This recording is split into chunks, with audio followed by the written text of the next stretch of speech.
Hello, little learners. Welcome to another wonderful day of learning with Professor Owl.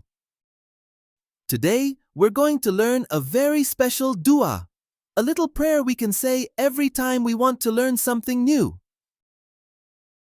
It helps our hearts and minds open to new knowledge, kindness, and wisdom. So get ready, friends. In this video, we'll learn this dua step by step. Ready? Let's go.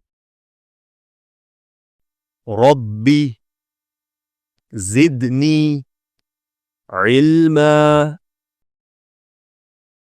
ربي زدني علما ربي زدني علما. Wow, you're doing amazing, little learners. You're saying each word so clearly. What great focus! So take a deep breath, stretch your wings or your hands, and let's keep going together. Ready? Say it with me.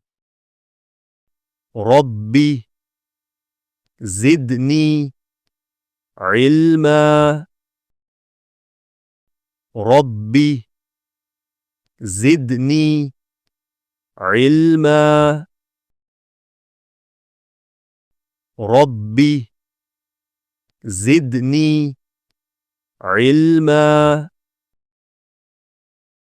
ربي زدني علما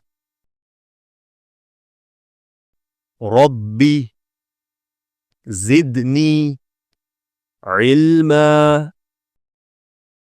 You did it, little learners. You learned every part of our special dua, step by step. Now, it's time to say the whole dua together. ربي زدني علما